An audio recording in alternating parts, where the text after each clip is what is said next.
ஓம் ஸ்ரீ குருப்யோ நமக. நன்றாக குரு வாழ்க, குருவே துணை. பரபிரம்ம ருத்ரகாயத்ரி ஞானஸ்தலத்து நண்பர்களுக்கு வணக்கங்களும் வாழ்த்துக்களும் கூறி சிம்ம லக்னத்திற்கு இந்த பதிவில் 8 நாட்களுக்கான தினப்பலனை பார்க்க இருக்கிறோம். நம்முடைய லக்னத்திலிருந்து சந்திரன் செல்லக்கூடிய பாதையில் அவர் பயணிக்கக்கூடிய நட்சத்திரங்களின் வழியாக பாவ தொடர்புகளை வைத்து தினப்பலனாக நம்ம கணிக்கிறோம். டிசம்பர் 19ஆம் தேதி வியாழக்கிழமை ஆயில்ய நட்சத்திரம். நம்ம லக்னத்துக்கு 12ல் இருக்கார் சந்திரன், புதனுடைய நட்சத்திரம். புதன் விருச்சிக ராசியில் இருக்கார். சனியினுடைய நட்சத்திரத்திலையும் ராகுனுடைய உபநட்சத்திரத்திலையும் இருக்கார். அதனால் இன்றைக்கி கொஞ்சம் ஒர்க்கில் டென்ஷன் படபடப்பு இருக்கும். ஒர்க்குக்கு நல்லா தான் இருக்குது, பண வரவுக்கு நல்லா இருக்குது, தொழிலுக்கு நல்லா இருக்குது. இருந்தாலும் கவனம் தேவை. ஏன்னா நமக்கு இருக்கிறது 8ல் ராகு. அதனால் சில பேருக்கு ராகு நெகட்டிவாக இருந்ததுன்னு வைங்க ஜனன ஜாதகத்தில், இந்த அன்னைக்கு விரும்பத்தகாத நிகழ்வுகள் அப்படின்றது வலி வேதனைகளை கொடுக்கும். அதனால் நம்ம கொஞ்சம் பாதுகாப்புணர்வோடு எடுத்துக்கணும். இப்போ 8ல் எந்த கிரகம் இருந்தாலும் நமக்கு மைனஸ்னு நம்ம பல தடவை சொல்லியிருக்கேன்.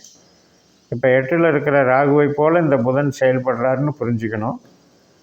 அதே மாதிரி கணவன் மனைவி உறவில் பேச்சுவார்த்தைகளில் சின்ன சின்ன சஞ்சலங்கள், வாக்குவாதங்கள் அதையெல்லாம் தவிர்த்துக்கணும்.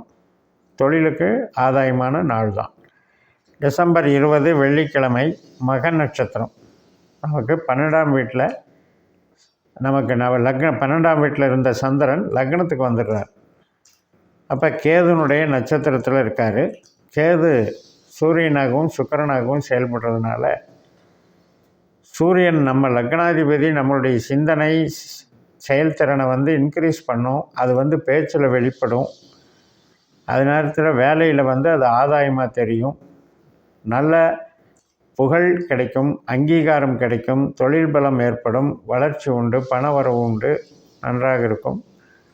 இந்த 2ஆம் வீட்டில் இருக்கிற கேது என்ன பண்ணும் அப்படின்னா, அந்த குதர்க்கமான பேச்சுகள், நம்ம யதார்த்தமாக பேசினா கூட ஒரு குதர்க்கமான பேச்சு அப்படின்றது ஒரு விமர்சனம் வந்துடும். அதே மாதிரி குழந்தைகள் சம்மந்தப்பட்ட நிகழ்வுகளில் பேச்சுவார்த்தைகளில் ஒரு மனம் புண்படாதபடி கொஞ்சம் பாசத்தோடையும் கருணையோடும் நடந்துக்கணும். அப்போ தான் அது இன்றைக்கி ஒரு மனநிறைவு இருக்கும். இல்லைன்னா ஒரு மனசுக்கு பிடிக்காத ஒரு பேச்சில் ரசனை இல்லாத தன்மைகள் இருக்கிறதுனால அதை கொஞ்சம் கவனிச்சுக்கணும். டிசம்பர் 21 சனிக்கிழமை பூர நட்சத்திரம். நம்ம லக்னத்தில் சுக்கிரனுடைய நட்சத்திரம். சுக்கிரன் திருவோண நட்சத்திரத்தில் இருக்கார். அதாவது நமக்கு 6ஆம் இடத்துல இருக்கார். வேலை சார்ந்த பிரயாணங்கள் உண்டு, வேலை சார்ந்த முதலீடுகள் செலவுகள் உண்டு. அது பண வரவுக்கு ஆதாயமாக தான் இருக்கும். அதே மாதிரி உத்தியோக பலம், தொழில் பலம் எல்லாமே நல்லா இருக்குது. கௌரவம் கெடாது. ஹெல்த் லைனில் கொஞ்சம் பார்த்துக்கணும். ஹெல்த் இஷ்யூவில் சுகர் இருக்கவங்களுக்கும் சரி, ரத்த சம்மந்தப்பட்ட ஒரு செக்கிங் பண்ணிவிட்டு அதை டெஸ்ட் பண்ணி பார்த்துக்கிறது, கொஞ்சம் பிரச்சனைகள் இருக்கவங்க அந்த மாதிரி செக் பண்ணிக்கிறது நல்லது. ஏன்னா நமக்கு சுக்கிரனை பொறுத்த வரைக்கும் அவருடைய இயல்பு அப்படிங்கிறது நம்முடைய இரத்த அணுக்களில் ஒரு சில குறைபாடுகளையும், இந்த யூரினரி இன்ஃபெக்ஷன் சம்மந்தப்பட்ட விஷயங்களையும், அதே போல் தைராய்டு சுரப்பிகள் சம்மந்தப்பட்ட விஷயங்கள்லையும் சுக்கரனுடைய தாக்கம் இருக்கும். அதனால் அதில் கொஞ்சம் பார்த்துக்கணும். டிசம்பர் 22 ஞாயிற்றுக்கிழமை உத்திர நட்சத்திரம். இந்த உத்திர நட்சத்திரம் ஒரு பாதம் மட்டும்தான் நம்ம ராசியில் இருக்குது. 2ஆம் பாதம், 3ஆம் பாதம், 4ஆம் பாதம் கன்னி ராசியில் இருக்குது. இந்த கன்னி ராசிக்கு போகிறது நண்பகல் 12:55க்கு போகுது. இப்போ சூரியனும் கேதுவும் பரிவர்த்தனை வாங்கிக்கிறாங்க. சூரியன் கேது நட்சத்திரத்தில், கேது சூரியன் நட்சத்திரத்தில். ராகுவை போலவும் அவர் சூரியனுடைய தாக்கம் இருக்கிறதுனால இன்றைக்கும் கொஞ்சம் பொறுமையாக நிதானமாக நம்ம பேச்சு வார்த்தைகள் உறவுகள் இதில் எல்லாம் கவனம் செலுத்தணும். ஆசைப்படுவோம், ஒரு நம்ம அன்பு உரிமையோடு தான் நம்ம செயல்படுவோம். ஆனாலும் கூட நம்மளுடைய வேகம் அது சில பிரச்சனைகளை உண்டாக்கிறது. அதுக்கு நாம் தான் காரணம்னு நம்ம மேலே பழி வர்ற மாதிரி இருக்கும். அந்த மாதிரி ஒரு செயல்பாடுகள் நம்ம தவிர்த்துக்கிட்டோம் அப்படின்னா, இன்வால்மெண்ட்டை குறைச்சிக்கிட்டனால நமக்கு அந்த ஒரு நிகழ்வுகள் நடக்காமல் காப்பாற்றிக்கலாம். டிசம்பர் 23 திங்கட்கிழமை வந்து அஸ்த நட்சத்திரம். காலையில் 9 மணி 8 நிமிஷத்திற்கு லக்னத்தில் இருக்கிற சந்திரன் 2ஆம் இடத்துக்கு வந்து சந்திரனுடைய நட்சத்திரத்திலே பயணிக்குது. அதனால் இந்த குரு வந்து நமக்கு சந்திரனுடைய நட்சத்திரத்தில் இருக்கார் 10ஆம் இடத்துல. அதனால் இந்த 2ஆம் இடத்துல இருக்கிற சந்திரன் 10ஆம் இடத்துல இருக்கிற குருவுக்கு ஒரு கனெக்டிவிட்டி அப்படிங்கிறது வந்து முதலீட்டு தொழில், உற்பத்தி சார்ந்த தொழில், பேச்சினால் சம்பாதிக்கிற தொழில், ஃபைனான்ஸு சம்மந்தப்பட்ட தொழில், இது எல்லாத்துக்குமே சாதகமாக இருக்கும். விவசாயம், உற்பத்தி, அனைத்து விதமான தொழில்கள் சார்ந்த ஒரு பில்டிங் சம்மந்தப்பட்டது, அதே போல் ஒரு கலை தொடர்பான தொழில்கள், வேலைகள், ஒரு மாதிரி ரீசைக்ளிங் பண்ணுறது, ரீப்ராசஸிங் பண்ணுறது, பூர்வ புண்ணியம் சார்ந்து நம்ம பரம்பரை தொழிலாக செய்கிறது, விவசாயம் சார்ந்தது எல்லாத்துக்குமே நல்லாயிருக்கும். இன்றைக்கி குருவும் சந்திரனும் ஒரு சுப பார்வை பார்த்துக்கிற நாள். டிசம்பர் 24 செவ்வாய்க்கிழமை நண்பகல் 12:16 வரைக்கும் இந்த அஸ்த நட்சத்திரம் இருக்குது. அதுக்கு மேலே சித்திரை நட்சத்திரம். சித்திரை நட்சத்திரம் கன்னிராசியில் 2 பாதம் இருக்குது இல்லையா?